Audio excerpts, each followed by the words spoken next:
After an incident, I was demoted from the head office to a rural branch. I'm now unwelcomed by everyone and sidelined by my department with minimal responsibilities. Then one day I ended up solving a problem for a younger boss who had transferred from the headquarters. The younger boss, who had thought of me as incapable, was surprised by my problem-solving skills. Following that, my life took a complete 180 degrees turn. My name is Michael Johnson. I'm 43 years old. While my peers are busy with marriage, parenting, and climbing the career ladder, I'm single and stuck in a small rural branch far removed from any prospects of promotion. My job involves organizing documents that are about to be stored away, likely never to be seen again. It's the kind of work that wouldn't really matter if I did it or not. If I suddenly quit tomorrow, it wouldn't cause any trouble for anyone. A few years ago, due to certain circumstances, I was transferred to this branch. Initially, I considered quitting, but by that time, I was past my prime working years, and job hunting in the countryside where opportunities are scarce seemed too daunting. So I ended up staying. I used to work at the head office.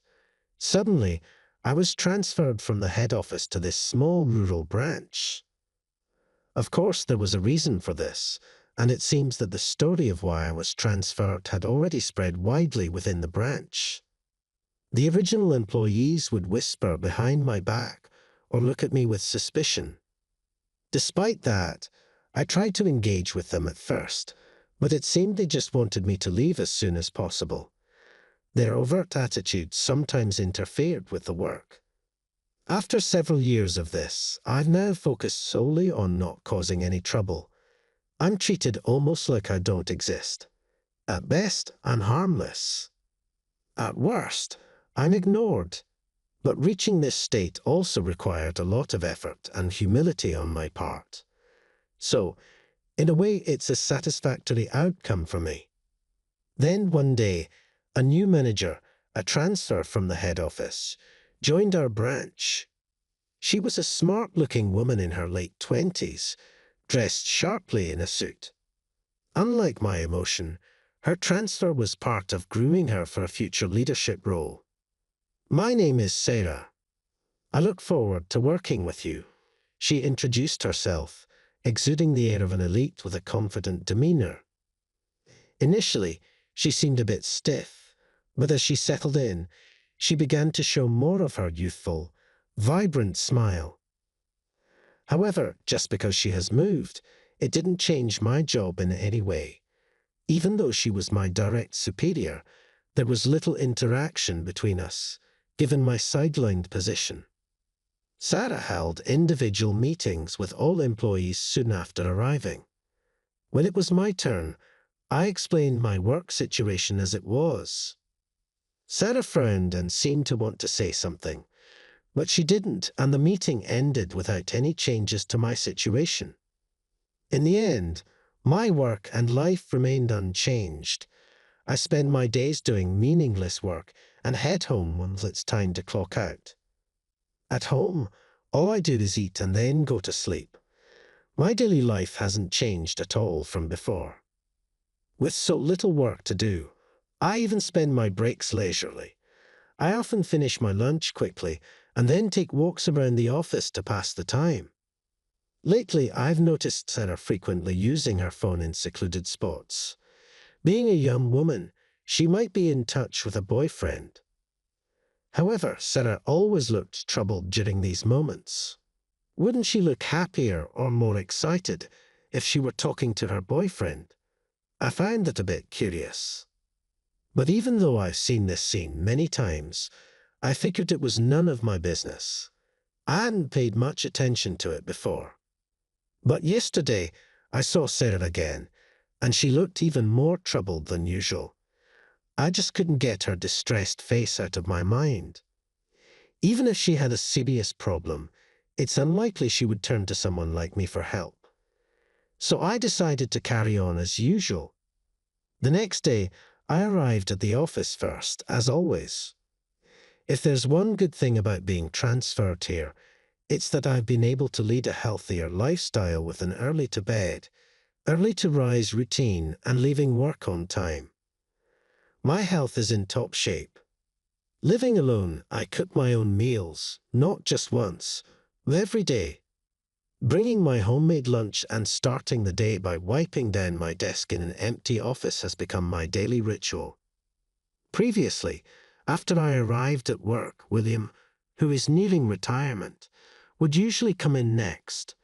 But that order changed after Sarah moved, and today, as usual, Sarah came in a while after I did. I greeted her but noticed her complexion looked worse than usual today. Her face was particularly pale. While watching her, I suddenly realized something. Come to think of it, she used to smile so much at first, but lately I haven't seen her smile at all. Concerned about her extremely pale complexion, I was about to suggest that she go home when I heard an "ee" from her desk. At that moment, William arrived, and both he and I turned our gaze towards Sarah. In the direction of our gaze, there was Sarah, pale as a ghost and trembling violently. She was shaking so uncontrollably that the phone she was holding fell to the floor with a dull thud.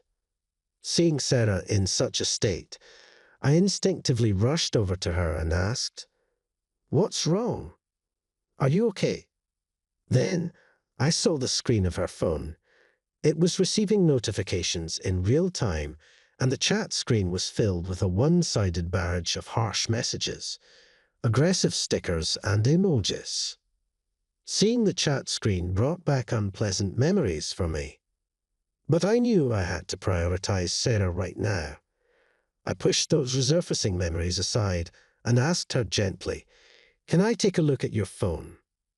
Trembling and tearful with fear, Sarah nodded and handed me her phone. Despite being in shock, upon looking at the messages sent to Sarah, I saw an endless stream of texts filled with harsh insults, derogatory remarks, and mocking content, all expressed in the harshest terms imaginable.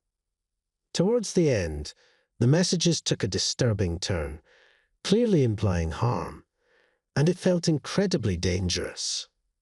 Although memories from my past threatened to overwhelm me, I made a conscious effort to stay calm and proceeded to ask Sarah a few questions. "Do you know this person?"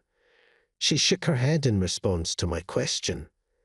"Any idea who it could be?" As I continued, she bit her lip and answered, "I received comments from this person on a different social media platform. It started off normally but gradually became more extreme. I got scared and blocked them, and then this happened. They've also spread lies about me to my friends and on forums. I'm so scared I can barely sleep." Sarah, seemingly at her limit, buried her exhausted face in her hands. Seeing Sarah like that, I felt a pain in my heart, as if I was looking at my past self. At the same time, I decided I couldn't let her go through what I did, and resolved to help her. "Let's fight back," I said. Sarah looked puzzled at my words, but I was confident I could help her. I understood her pain, sadness, fear, anger, and despair better than anyone. As more employees started arriving, they cast curious looks at the unusual pairing of Sarah and me. Despite feeling the weight of their stares, leaving was not an option for me. Even though Sarah seemed confused, I pointed to her personal computer and asked, "Do you have the history saved?" It might have been harsh to press her in her dazed state, but time was of the essence, and we couldn't afford to waste any. Given the situation, I knew we had to methodically address what needed to be done. So I began giving Sarah instructions. Despite being sidelined at the office, now I was once a high-flying executive at the head office, just a step away from the boardroom. Having studied how to lead and motivate subordinates as a manager, I knew how to get Sarah to take action, despite her current state of shock. I instructed her to first file a deletion request with the asset administrators. We aimed to get the situation to a point where we could identify the perpetrator in accordance with the terms specified in the service agreement. Then we printed out all the history and posts from the SAS and forums where Sarah had been harassed and compiled information, such as URIs and email addresses. "Let's go to the police together," I suggested. By then, Sarah had calmed down somewhat, and though she seemed puzzled by my efficiency, she nodded in agreement and followed me to the police station. At the police station, I explained the situation and the measures we had taken, and Sarah presented the evidence to the officers. I emphasized to the police, who didn't seem to grasp the severity of the situation, the rapid escalation of the harasser messages, the repetitive use of certain phrases, and the extensive collection of Sarah's information indicating a high likelihood of habitual stalking and a clear threat of physical violence. The officers, struck by the seriousness of our case, even questioned our relationship. Despite the rumors that might arise about a young woman being involved with an older guy like me, I couldn't help but deny it in a panic, which ended up amusing both the police officer and Sarah. Considering the current situation, the culprit hasn't been identified yet. Moreover, the chances of resolution seem slim given we're dealing with a small local police station. All we could do was carry out whatever measures were possible at the moment. But I knew the importance of these actions all too well. After leaving the police station, I introduced Sarah to a trustworthy lawyer on our way back to the office. It was a necessary step for officially establishing the case. Sarah seemed puzzled by my extensive involvement. "Who exactly are you, Michael? Why are you going to such lengths for me?" It was a natural question given our nearly non-existent prior interaction. Though my acquaintance with Sarah was brief, I found nothing dubious about her character, nor did she seem like someone who would create enemies. That's why I felt it would be terribly unfair for her bright future to be ruined by vile individuals. I didn't want her to go through the same experiences I had, but unable to convey this to Sarah, I awkwardly brushed it off. I just happened to know a thing or two. Eventually, the man behind the harassment and threats towards Sarah was apprehended. He was a complete stranger to her, but apparently the SNS platform had notified him that they were a good match. Using the information from Sarah's SNS, he began to obsessively project his ideal image onto her. The content he posted on forums portraying himself as an ex-boyfriend made me acutely aware of the dangers of sharing personal information online with strangers. After the ordeal with Sarah was resolved, I returned to my routine at the office. However, to my surprise, I wasn't the first to arrive that day. When I got to the office, Sarah was already at her desk, greeting me with a bright smile. "Good morning," she said. Initially surprised, I too returned the greeting with a smile upon seeing her carefree smile. As I was about to sit at my desk, Sarah marched up to me. "Could I have a moment?" she said, pointing outside. I thought our paths wouldn't cross again after resolving the issue. I was wondering what was going on, but I followed her lead. We stopped in front of the bulletin board used for company announcements. Sarah, with childlike excitement, unveiled a notice with a tada. I braced myself for potential bad news apprehensively. I turned my gaze to the notice board where a temporary personnel announcement was posted. My name, current position, and a transfer to the head office's new CSIRT department were detailed in the center. Sarah explained the new department to me with a face beaming with joy, as if to say the surprise was a huge success. The CSIRT department, she elaborated, was established as a specialized division within the company, extending beyond internal security to focus specifically on issues like information leaks. She then revealed her secret. "Actually, I'm the niece of President Charles. Though I was hired on my own merit, It's undeniable that my situation greatly influenced the establishment of this department. She shared the backstory of the department's inception and chuckled mischievously, seeing my astonishment. Sarah seemed pleased. She then shared something Mr. Charles had told her. It's true.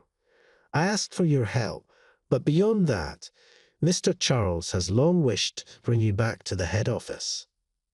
Despite the difficulty in overturning decisions in such a large company, he regrets exacerbating the hardship of a valued employee. As a family member and someone you've helped, I sincerely apologize. I'm truly sorry. With that, Sarah apologized to me. Indeed, I was once on a fast track at the head office, well regarded by Mr. Charles. However, amidst my rapid progress, an incident occurred in the neighborhood where a girl went missing. Of course, I was aware of the news, but I largely brushed it off as someone else's problem. At that time, I was living in a suburban house with my wife and 2 daughters. However, I was practically only coming home to sleep, so I knew nothing about the neighborhood or the people living in it. Therefore, it should have been an incident that had nothing to do with me. But sometime after the disappearance, my name was somehow posted on a popular bulletin board as a suspect. Before I knew it, my address, family, social media accounts, and workplace were all exposed, and I was condemned as a criminal by the public without my knowledge. My family and I were harassed by the media and onlookers to the point that we couldn't even return home. I was suspended from work and had to attend police inquiries. For a while, my family and I took refuge in my in-laws' house far away. But after a few weeks, even my in-laws, who initially welcomed us warmly, started to look at me with suspicion. Feeling the awkwardness, I discussed leaving with my wife, but she and my daughters couldn't even look me in the eye. Realizing I had no place left, I silently packed my bags and moved to a hotel alone. It was then that I truly realized how much I had neglected my family bonds by focusing solely on work. But it was too late. Since then, I've been hiding alone in cheap hotels like a real criminal. I kept wondering how long this life would last, constantly hunted by the worst thoughts. Months later, the girl's case was suddenly resolved. The culprit was a university student from a distant state who had contacted her through a website for runaways. He lured her to his home through clever manipulation on social media, and when she couldn't find her there, of course, neither the girl nor the arrested student had any acquaintance or relation to me. When I saw the news of the case being solved, I broke down and wept on the spot. While I was relieved the case was solved, I couldn't help but wonder what my life had been all about until now. Overwhelmed by various emotions, I cried all day long. The next day, though still in a daze, I regained my original vitality and decided to take action. I rushed to a law firm offering free consultations and shared my story. The lawyer I met was familiar with my case and became a strong ally, promising to ensure I received justice. From there, everything moved quickly. We rallied public support, pressured the providers and administrators, and quickly obtained information on the malicious party who spread my personal information, filing a lawsuit. The man who ruined my life was arrested easily. I didn't recognize the culprit's name, but when I mentioned it to my wife, who had just returned home, her face went pale. It turns out the man was her high school classmate. They had reconnected at a reunion and had been in touch since, with my wife often sharing her complaints and frustrations about me with him. My wife insisted she hadn't cheated, but at that point, it didn't matter to me anymore. My feelings for her had completely cooled. Of course, it's not entirely her fault. The breakdown of a marriage is often due to both parties. This situation was a result of my neglecting my family. I realized this through the ordeal, and although my wife insisted she wasn't to blame until the end, I didn't blame her. And as for my daughters, who I did love in my own way, they didn't warm up to me much either, having spent so much time with a mother who disliked me. So our parting was over in an instant. It was a surprisingly abrupt end to my family, but the case had been resolved after all, feeling motivated by the resolution. I decided to return to work and give it my all. However, life wasn't that simple. Upon my return, I was met with a transfer to a small rural branch office, a clear demotion. This personnel change had been issued before the true culprit and the person who spread my personal information were caught. But as far as the company was concerned, it was better to err on the side of caution. I was expected to take responsibility for causing a stir. Having just returned and faced this decree, I even considered quitting. But with a trial still pending, and essentially nothing else left for me, I accepted the transfer. So, I was assigned to the branch despite being viewed as an unwelcome presence. As if where there's smoke, there's fire, I continued to be part of the company, eventually becoming the man who doesn't work. Although I was reminiscing about the bitter memories of the past, I couldn't help but smile at the story about Mr. Charles that was conveyed to me by Sarah. I indeed had my concerns about the treatment I received at the time. However, I wasn't fired or demoted, and I've heard it was because Mr. Charles opposed the transfer. Until the end, considering his kindness. Looking back, I can now say that life in the countryside was enjoyable. Upon hearing my words, Sarah timidly showed a smile. As we were talking, a woman approached us idly and said, "Excuse me." She was Lisa from the same department, but we had never really spoken before, and she stood a bit away from us, listening to our conversation. Lisa approached us with a tearful face and apologized. "I think I was initially unfriendly to you, and yet you helped me in many ways." I realized it was a misunderstanding, but I never said anything. "I'm truly sorry." It turned out that not only Lisa, but also William was there and, peeking out, he joined in with an apology. "Well, I didn't really mind, but I'm sorry I couldn't be of any help." Feeling bashful from their apologies, I ended up making a joke. "What is this? Is today apologizing to me?" Then Sarah, with a bright smile, suggested, "Should we make it today? Let's invite Mr. Charles, too." Seeing me flood, all four of us burst into laughter. I never thought I'd see a day when I could laugh like this again. It's a secret that I felt a little teary-eyed. A month after this incident, after a surprisingly comfortable farewell party at the branch, I found myself in the president's office at the headquarters. Mr. Charles, as vigorous as ever, was there, and I felt warmth in my heart to meet him again.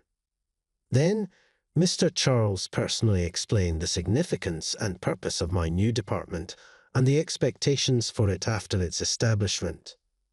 Not many have experienced a life like yours. However, there will continue to be instances where innocent people like you and your niece suffer. It's presumptuous for a company that couldn't be there for you at that time to say this, but it's precisely because of the regret from that time that I strongly felt the need for a department that can protect not only the company, but also its employees. I believe you, who understand my requests and the meaning of the department, are the right person to lead it. I'm counting on you." Feeling a surge of resolve at his words, I firmly responded, "Yes." And so, I returned to the headquarters as the head of the new department. I was warmly welcomed by those who knew me from before. I received offers of cooperation from many people, and the feelings of disappointment and emptiness I had when I left seemed to finally disappear. I thought I had no allies, no place to belong, but I realized that there were always people who stood by me. Life is unpredictable. What seemed smooth just a moment ago can suddenly plunge into darkness. Conversely, when you think it's all over, you might find joy in unexpected places and pleasant surprises waiting for you. Having gone through various experiences, I have come to truly understand what life is about. Just as harsh natural conditions can create beautiful landscapes, I'd like to think that my experiences have added some depth to me as a person. Now I stand in front of the new department that has become my place once again. Slapping my cheeks with both hands to psych myself up, I say, "All right," out loud and step into my new department, ready to start anew.